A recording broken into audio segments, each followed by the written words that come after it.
I'm a two-time state senator. I've represented Gwinnett County. I flipped a swing district blue. I have fought head-to-head with Republicans. I'm a mom of 3, and I'm also the daughter of immigrants. You know, I am someone that grew up on free and reduced lunches. I worked my way through college with the help of the Hope Scholarship. Look, I get it. I understand the crunches that families are experiencing right now, and it's an affordability crisis. I have lived through that as well. We need someone that is going to be laser focused on lowering the cost of living and making sure that we expand healthcare access, that we expand Medicaid. Look, I've actually lived without healthcare before. We need to make sure that we expand Medicaid once and for all in this state and lower our insurance premiums.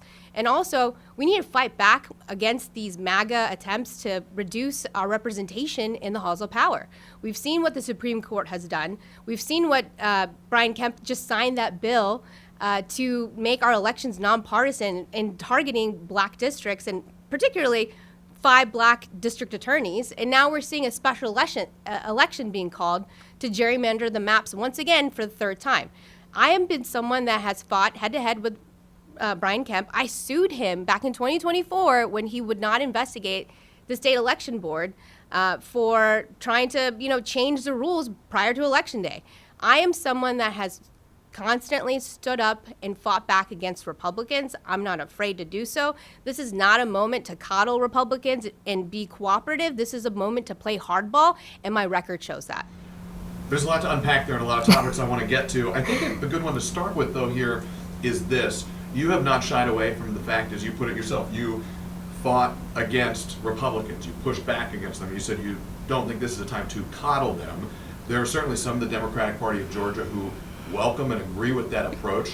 I think you would agree there are other Democrats in Georgia who theorize that in a closely divided state like Georgia, a more moderate Democrat might have a more easy path to be competitive in the general election. What's the case you would make to Democrats that, in fact, a more progressive approach is what's needed for the party right now? Democrats want fighters. There are people in the Democratic Party, and I would say the majority of Democrats, that are sick and tired of Democrats that are not fighting back hard enough, that are not speaking back hard enough. I am someone that will fight back, as I have shown in my time in the state legislature. And when I win this nomination on Election Day, I am a candidate that will help expand the electorate. We need to inspire our base. We need to double down on our base and get them out to vote. And I know and I'm confident that we'll be able to do that in the general election and beat whoever the MAGA Republican is in the general election. I'm confident that our campaign has the firepower, the horsepower, and the message to win voters. Talking about this special session that has just been called. Governor Brian Kemp yesterday, Wednesday, called lawmakers back to the state capitol for a June 17th special session to tackle 2 really thorny topics. One is what to do about Georgia's July 1st, 2026 election protocol deadline. Mm-hmm. They've got to figure out how Georgia's going to conduct its elections after that July 1 deadline to stop using QR codes goes into effect. That was a pretty thorny topic, mm-hmm. But then you get the redistricting conversation layered on top of that now, perhaps even more of a passion-inducing and heated conversation. In the wake of the U.S. Supreme Court's Calais decision, opened the door to these conversations about redrawing legislative boundaries in states across the country, particularly in the Southeast. Governor Brian Kemp says that lawmakers are going to have to tackle this issue at this special session. What should Democrats, in your view, do when the special session reconvenes on June 17th? Look, Democrats are going to have to fight back. Democrats are going to we have to make sure that we message this to voters and that they understand that Republicans have to cheat to win, period. This is his 3rd redistricting effort in the entire tenure of his being governor, right? And when Republican messaging doesn't work, what do? They change the maps. The state house and state senate should be much closer. Heck, the chamber might as well be Democratic if it weren't for all these redistricting efforts. Republicans keep moving the goalpost. So right now, we don't have the Senate, we don't have the House. Republicans are in a trifecta control. They're probably going to, they're trying to rig the maps for 2028. But look, they're going to have a legitimacy concern because we're going to flip districts up and down the ballot.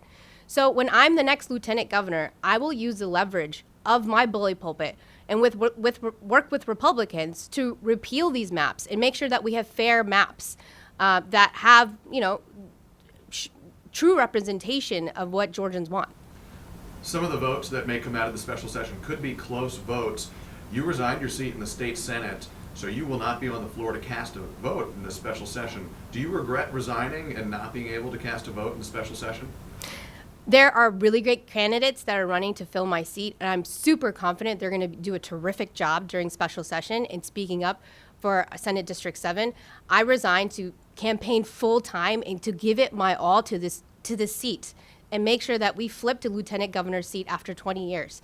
Look, we have to win the lieutenant governor's seat if we want to have fair maps, if we want to have Medicaid expansion, if we want to reduce the cost of living. We can't do that just with only having, the governor flipping the governor's mansion. We also need the LG seat. I am fighting to come back to the state Senate, to preside over the state Senate, so that we have an agenda that focuses on fighting for the working class. And look, like we talked about the poll earlier, I'm ahead of everybody. I have a greater vote share than any Republican has right now as well. The messaging of my campaign resonates, and people want fighters, and that's why I'm running for this seat, because we need someone that will fight back against these Republicans, and I will make sure to do it on day one. You said something I would be remiss if I didn't circle back to. You said Republicans need to cheat to win. I suspect there are a lot of Republicans out there that would push back on that message in the conversation of redistricting. Democrats and Democratic-controlled legislatures around the country, they redistrict as well. They redraw boundaries. Why is this different in your view? Because we've seen what the South has already been doing. They're erasing black representation. Look, with the nonpartisan elections, because they can't win in Metro Atlanta, what do? They take away party labels. When party organizers and political organizers get together to fight back against Republicans, what do? They change the rules. They're moving the goalposts to make it harder to have fair representation. This is not how a democracy should work. We've seen the myriad of bills that have come out on the Senate floor and the House that have been passed to make it harder for people to vote. The ability to vote is our constitutional right. We should make it easier and not harder. And Republicans are they're getting in line with some of their, I'll say it, some of the, white supremacist agenda to erase black representation and minority representation. And that is why we had the VRA. And with that gutted, we are seeing what is happening in Alabama. We have seen what happened in Tennessee, and they're trying to make Georgia next. There are some Republicans, I suspect, who would push back on that and argue that when the Voting Rights Act was put into place, the country was in a very different place as it is today. Some Republicans argue that Calais got it right and that it's time for the district maps to be drawn, in their view, in what they would describe as a colorblind fashion.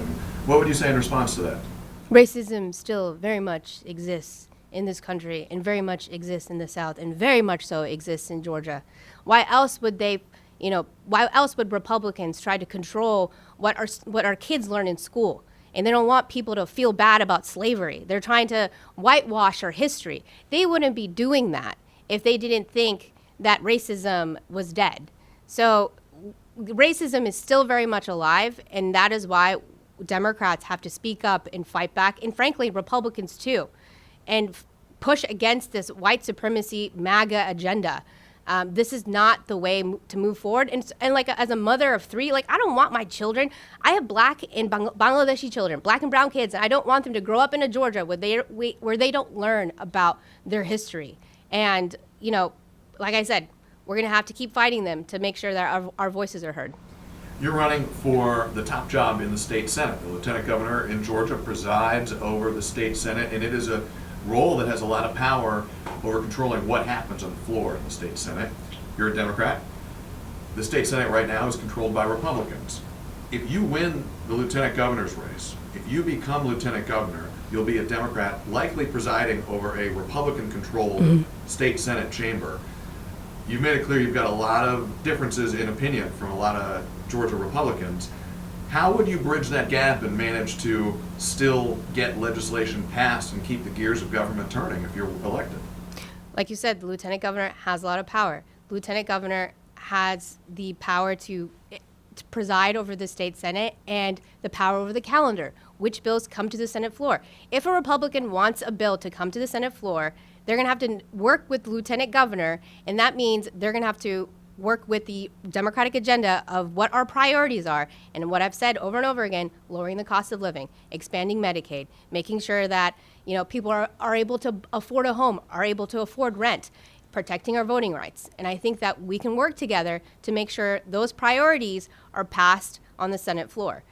I have no doubt that I'll be able to work with my Republican colleagues like I have the past 4 years, and I look forward to working with the state Senate to pass a progressive agenda that actually helps people. Let's talk about affordability a little bit. It's the elephant in the room in any conversation of a campaign at this stage, just a few days before the primary date.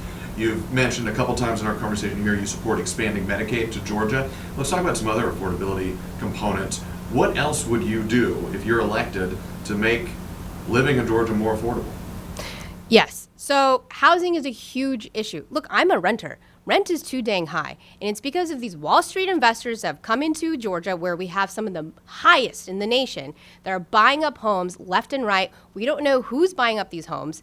We need to make sure that we identify who they are, that they're not going to be able to hide behind these, secretive LLCs, but also capping them, right? Pushing them back so that we can lower the cost of housing in the state of Georgia. Look, when I was in the Senate, I introduced bills like eliminating the sales tax on menstrual products, eliminating the sales tax on diapers, cribs, strollers. Look, I got a toddler. Raising a baby is super expensive. We need to be able to, push for policies to help working families save some dollars. And also, when I was in the Senate, I also introduced the bill to bring back the school supplies tax day holiday. That saved families $50 million a year. Why are we not doing that? That certainly helped working families. Also, car insurance is super freaking high. I introduced legislation that would ban the use of credit scores and zip codes for insurance companies to use when they evaluate our property insurance and also our home insurance. So, a car insurance. So these are some policies that I will revive when I'm in the state Senate and work to make sure that families have a more affordability, are able to live more comfortably and able to afford basic necessities. Another big topic when people are talking about affordability and also just thinking about life, I think it's fair to say, in our state right now, is artificial intelligence. Data centers have been a real hot button issue at a lot of planning and zoning meetings and county commission meetings, city council meetings, and the AI it powers is at the front of mind for a lot of folks too. Some people are really excited about how AI is evolving, how it's getting more powerful. There are also people out there who worry that as artificial intelligence continues to evolve, it could threaten their jobs. What role, if any, do you think government should play in regulating how AI is implemented in the workplace? So I want to speak to something you brought up about data centers. Sure. So data centers have cost a lot in the state of Georgia in terms of the billions of dollars that the state government gives in subsidies that they should not be getting, in terms of the energy costs and the water costs that they have been using in our communities. As the next lieutenant governor, I support a moratorium on data centers until we have some actual regulation around how data centers use their resources, and so that people like you and me aren't paying their bills. So it's ridiculous that we're having to do this, and they're increasing our energy costs. We talked about affordability. That is something that I will focus on. And when I was in the state Senate, I actually introduced legislation to repeal the billions of dollars that data centers and a lot of insurance companies get from the state of Georgia. So that's the data center component of it. Let's talk about the AI component as well here. I think there are folks out there who may worry that AI could replace their jobs. AI could automate the jobs that they currently do. Should government regulate how many jobs AI can replace in Georgia?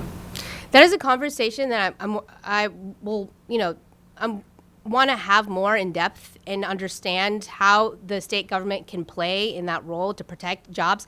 I, of course, want to make sure that people are able to have a living. Like, we can't just have AI replace everything, and then what are we going to do? People are just going to be homeless, not going to be able to afford food. So certainly, as a lieutenant governor that understands the lived experiences of people, I don't want AI to replace everyday jobs. But I feel like there is a middle road that we have to figure out, because AI is here, it is not going anywhere, but we also have to protect people's jobs as well. How do you thread that needle? I am going to figure that out right now as I move along on this campaign trail. But I I'm focused on making sure that working people are able to, provide a living for their family. We've always got so much to talk about in these conversations, but we're a little short on time, so I think a good place to land this conversation might be this. Your closing pitch to a voter still making up their minds would be what? I would say, look, we see what the Republican agenda is. They are trying to take away our voting rights. Donald Trump has his masked, ICE agents in our communities, ripping away, people from their homes. Our health insurance premiums have gone up sky high. I have been someone that has lived through these experiences myself. My family has as well.